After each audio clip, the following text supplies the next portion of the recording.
प्रश्न। स्वामी जी, आरती से क्या मुराद है और सद्गुरु आरती कैसे कबूल करते हैं? उत्तर। सद्गुरु के स्वरूप और नाम में सूरत के रत होने को आरती कहते हैं और सद्गुरु आरती लेते वक्त अपनी सूरत को जिस मुकाम पर सेवक की डोर बांधी है वहाँ जाकर उसकी आरती कबूल करते हैं, अंदरूनी दया मेहर करते हैं और उसकी करनी और प्रेम के मुआफिक नृत्य रूपी डोर की तरक्की करते हैं और उसके साधारण कर्मों को धो डालते हैं। अगर सद्गुरु देह रूप से मौजूद न हो तो उनका ध्यान करके आरती और बंदगी करे, अंतर में वे कबूल और मंजूर करते हैं। प्रश्न। स्वामी जी, जीव के कर्मों का हिसाब किस वक्त होता है और जीव की डोर किसके पास है? उत्तर।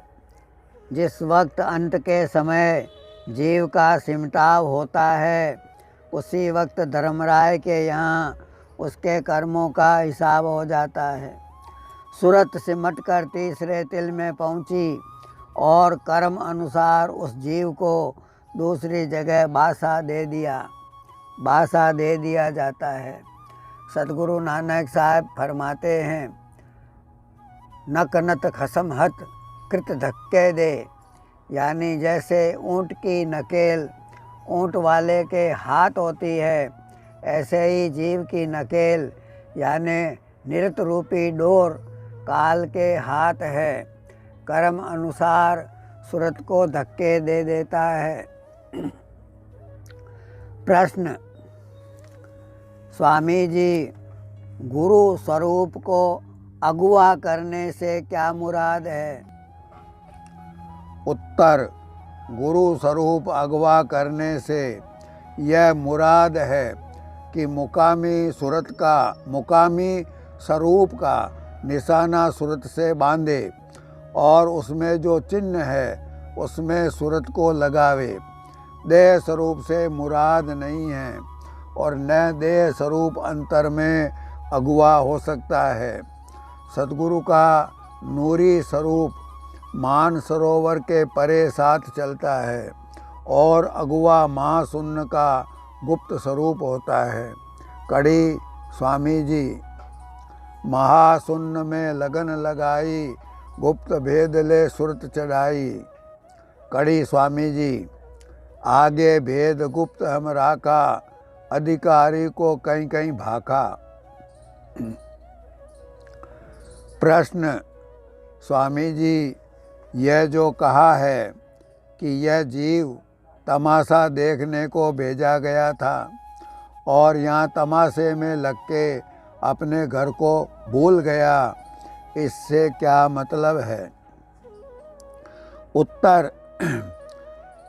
जब कबीर साहब महाशून्य से उतरकर अव्वल निरंजन के मुकाम पर श्वेत शून्य में पहुँचे तो जिन सुरतों ने उनका वहाँ दर्शन किया, दर्शन करके बहुत खुश हुई और भेद सत्य पुरुष का सुनकर अर्ज किया कि हमको भी सत्यलोक ले चलो। उनको यह वचन दिया कि जब तुमको मृतलोक में जन्म मिलेगा तब तुमको शब्द स्नेही करके उस लोक को ले चलेंगे। कड़ी। कबीर साहेब जी, जब तुम जाए धरो नर देहा, तब हम करिए शब्द स्नेहा। देह धरे सत शब्द समावा, तब हम सत्यलोक ले जावा। इस संसार में जन्म पाकर वे जीव मालिक को भूल गए और यही वे जीव हैं जो तमाशा देखने के लिए भेजे गए थे और अपने पिता की उंगली छोड़कर उस तमाशे में लग गए, अपने मालिक और पिता को भूल गए और रास्ता भी याद न रहा। प्रश्न। स्वामी जी, निरंजन से सत्य पुरुष सब जीवों को क्यों नहीं वापस ले लेते हैं? उत्तर, जब सत्य पुरुष निरंजन को राज और जीव भंडार बख्श चुके तो बख्शी हुई चीज़ वापस नहीं ले सकते।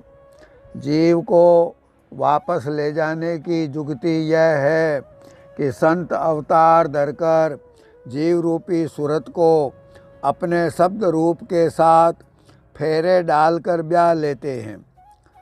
पस बाद ब्याह हो जाने के खाबिंद को कोई रोक नहीं सकता। जिस वक्त चाहे अपनी बहू को अपने घर ले जावे। इसी तरह अपनाई सूरत को काल, कर्म और माया नहीं रोक सकते। जिस वक्त सद्गुरु चाहें चरणों में ले जावें। कड़ी स्वामी जी। सुरत शब्द भांवर अब लीना, सदा सुहाग अचल गुरु दीना। प्रश्न, स्वामी जी, सूरत का मालिक सिवाय संत सद्गुरु के कोई और भी हो सकता है और सिवाय संतों के जीव को काल से कोई और भी बचा सकता है क्या? उत्तर, सूरत के पति सिर्फ संत सद्गुरु ही हो सकते हैं और वे ही काल और माया के घेर से सूरत को सत्यलोक ले जा सकते हैं। और जोगी, जोगेश्वर, जति, सन्यासी, सिद्ध वगैरह न खुद वहाँ पहुँच सकते हैं न जीव को ले जा सकते हैं।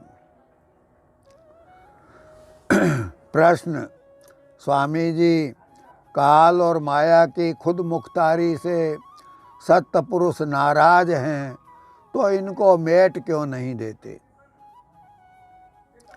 उत्तर, काल की खुद मुख्तारी और माया के जाल से सत्य पुरुष हरचंद नाखुश हैं, मगर इनको मेट नहीं सकते क्योंकि तमाम सुत एक मौज से रचे। अगर इस मौज को मेटते हैं तो 16 के 16 सुत और तमाम रचना मिटती है। इसलिए इनको यही सज़ा काफ़ी है कि इनको सत्यलोक में दाखिल होने की इजाज़त नहीं है और ध्यान सत्य पुरुष का अपने मुकाम से ही करते रहते हैं और दया मेहर उस सच्चे मालिक की लेते रहते हैं और इनको वहाँ जाने की ख्वाहिश भी नहीं है।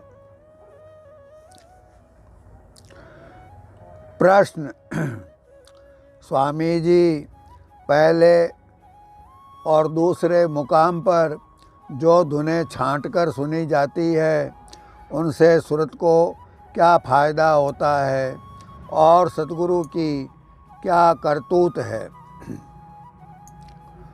उत्तर, पहले और दूसरे मुकाम पर जो खास धुनें छांटकर बताई गई है और जो स्वरूप ध्यान के वास्ते बताया गया है वह काल और माया का दयाली अंग है और सूरत की चढ़ाई और इस देश के कर्मों के काटने में मददगार होता है। बाकी जो धुनें और स्वरूप हैं वे सूरत को मुकाम पर रोकने वाले हैं। जैसे हर रेल के स्टेशन पर एक मेन लाइन होती है और बाकी स्टेशन लाइनें होती है। जो गाड़ी स्टेशन पर कतई ठहरने वाली होती है वह चाहे जिस लाइन पर ले लेते हैं, मगर डाक गाड़ी और जो आगे जाने वाली गाड़ियां होती है उनको मेन लाइन पर ही रखा जाता है। और संघ प्रबंध की धुनों से मुराद मेन लाइन है और कांटा सद्गुरु के हाथ है, यानी सद्गुरु का काम अंतर में पॉइंट्समैन का है। कड़ी ग्रंथ साहिब, सतगुरु हत्त कुंजी और तुद्दर खुल्ले नाई, गुरु पूरे भाग मिलावनिया। स्वामी जी साहब ने भी फरमाया है, अब सतगुरु मुझे मिले दयाल, कुंजी दे खोला तिल का ताल। प्रश्न, स्वामी जी, जीव गर्भ में कब आता है और क्या खाता है, क्या देखता है, क्या सुनता है, क्या कहता है, और जब जन्म होता है तो बच्चा क्यों रोता है? उत्तर: जब बच्चा 5 महीने 10 दिन तक माता के समान चेतन से परवरिश पा चुकता है तो विशेष चेतन उसमें आता है और बच्चा हरकत करने लगता है। उस वक्त उसको कई जन्मों की याद रहती है और वह प्रार्थना करता है कि हे मालिक, मुझको इस काल कोठरी से निकालो, मैं तुम्हारा भजन खूब करूँगा। और अंतर का नूर देखता है और धुन को सुनता है और अमी पीता है। मगर जिस वक्त जन्म होता है उसकी सूरत की तवज्जो ऊपर से नीचे पिंड और इंद्रियों की तरफ उतारी जाती है और एक पर्दा भूल का माया डाल देती है, जिससे जीव पिछले जन्म का हाल सब भूल जाता है और नूर देखना और धुन सुनना सब बंद हो जाता है। इसलिए उसी वक्त बच्चा रोता है। अगर थाली बजाई जावे या घंटा वगैरह बजाए जावें तो फौरन उसकी तवज्जो उधर लग जाती है और उसको कुछ तसल्ली हो जाती है और रोशनी सामने देखने से भी खुश हो जाता है। इससे भी साबित होता है कि गर्भ में बच्चा अंतर के नूर और प्रकाश को देखता है और धुन को सुनता है। मगर जिस बच्चे के प्राण बहुत ही थोड़े हैं और कुछ जिंदगी लेकर नहीं आया, वह नहीं रोता। प्रश्न: स्वामी जी, जन्म के बाद सूरत का उतार शरीर में किस तरह से होता है और अभ्यास के वक्त चढ़ाई किस तरह होती है? उत्तर: जन्म के बाद सूरत का पिंड में आहिस्ता आहिस्ता उतार होता है। सूरत की धार पहले मोह की शून्य में, फिर लोभ की शून्य में, उसके बाद क्रोध और अहंकार की शून्य में और सबसे आखिर काम की शून्य में उतरती है। जब अंतर में अभ्यास के जरिए सूरत चढ़ती है तो पहले काम की शून्य, फिर अहंकार और क्रोध, उसके बाद लोभ और मोह की सुनने पड़ती है। इनमें आसक्ति कम हो जाती है। बगैर अंतर अभ्यास इनकी आसक्ति किसी सूरत नहीं जा सकती। प्रश्न: स्वामी जी, सद्गुरु चोला छोड़ने के बाद बिना अपनाई सूरतों को यानी नए जीवों को क्यों नहीं पार करते हैं और अपनाए जीवों को किस तरह पार करते हैं? उत्तर: सतगुरु जो चोला छोड़ चुके वे सिवाय अपने अपनाए जीवों के औरों को मृत्युलोक से पार नहीं करते। उनका जहाज अब संसार रूपी समुद्र पर नहीं चलता है, पार हो गया है।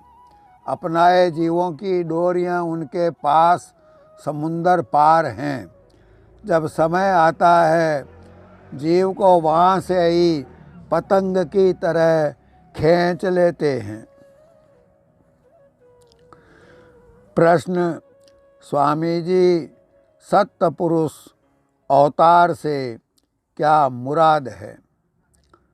उत्तर: सत्य पुरुष खुद अवतार नहीं ले सकते हैं, वह जूनी से भंग हैं। मगर जो सूरत देह स्वरूप में अभ्यास करके उनका सारूप यानी शब्द रूप हो जाती है, उनको हुक्म हो जाता है कि और जीवों का भी उद्धार करें और वही सत्य पुरुष का अवतार कहलाती है। प्रश्न: स्वामी जी, हूर और परियां कहाँ है और क्या उनके औलाद भी होती है? उत्तर, हूर और परियां बैकुंठ में मिलती है। शरीर वहाँ लिंग है।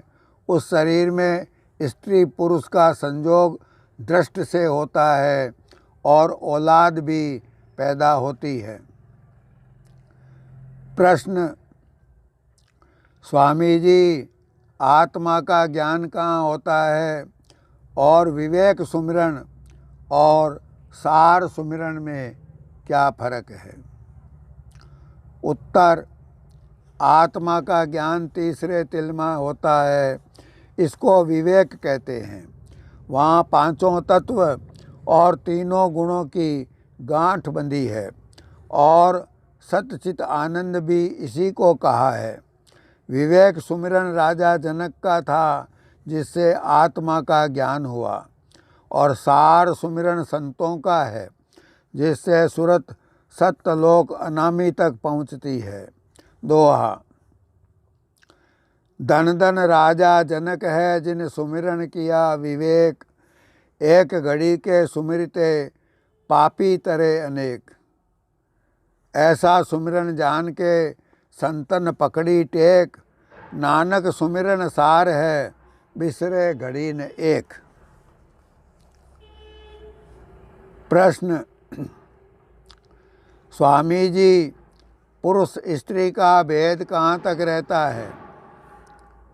उत्तर, पुरुष और स्त्री का भेद 10वें द्वार तक रहता है। इसके आगे कोई भेद नहीं है।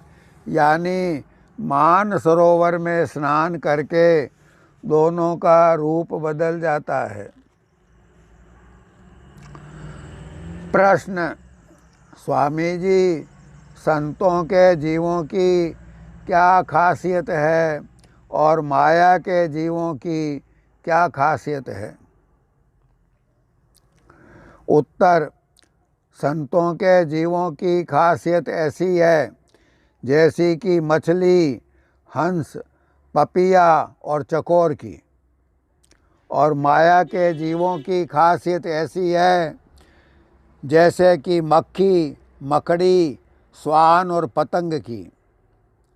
और सत्संग पाकर कौवे समान जीव कोयल समान हो जाते हैं और बक यानी बगले हंस के समान हो जाते हैं। दोहा, सतगुरु के जीव 4 हैं, सुनो शब्द निज मोर, हंस, पपिया, मछली, चौथे जान चकोर। माया के जीव 4 हैं, पड़े काल के फंद, मक्खी, मकड़ी, स्वानगत, चौथे जान पतंग। प्रश्न, स्वामी जी, सुरत रूपी कपड़े का मेल कैसे धुल सकता है और मेली सुरत का उद्धार होता है या नहीं? उत्तर, जब सतगुरु रूपी धोबी मिलते हैं तब उनकी दया से सुरत का मेल दूर होता है और सुरत रूपी धुले कपड़े पर नाम रूपी रंग चढ़ता है। जैसे मेले कपड़े का रंग नहीं खिलता, ऐसे ही मेली सुरत पर नाम का रंग नहीं चढ़ता। उजली सुरत का उद्धार जल्दी होगा, मेली सुरत का देर में, मगर होगा दोनों का, जिनको सतगुरु ने अपना लिया। कड़ी स्वामी जी, सेवा साबुन दर्शन मंजन, प्रेम का नीर बराई, बचन की रेह भाव की भाटी, बिरह की अग्नि जराई, भगत नदी जा निस दिन बहती, तामे मलमल मेल गंवाई। प्रश्न, स्वामी जी, संत मत में और मजहबों में कितनी कितनी सच्चाई है? उत्तर, हर मजहब में कुछ न कुछ सच्चाई भी है। भेद इतना है जैसे गन्ने में मिठास, अव्वल इसका रस मीठा, इसको साफ करो और गुड़ बनाया, इसको साफ करा और गुड़ बनाया, वह भी मीठा।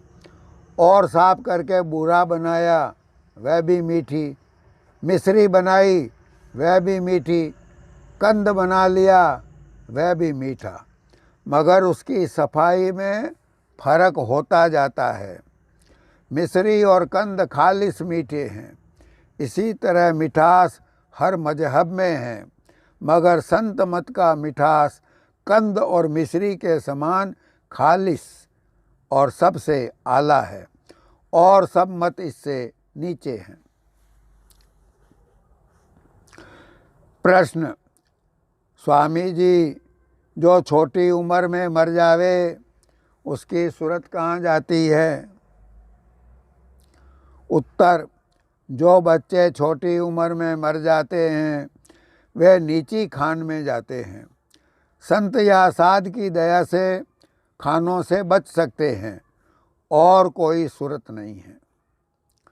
प्रश्न, स्वामी जी, प्रलय और महाप्रलय के आने पर अपनाए हुए जीवों की सूरतें कहाँ जाती है और फिर वे जन्म लेती हैं या नहीं? उत्तर, प्रलय और महाप्रलय के आने पर सद्गुरु अपनाए हुए जीवों की सूरतों को सत्यलोक ले जाते हैं, ख्वाह वे किसी लोक या शून्य में क्यों न हो। वे सूरतें फिर जन्म नहीं लेती है, रास्ते में ही उनको निर्मल करके अपने धाम में पहुंचा देते हैं।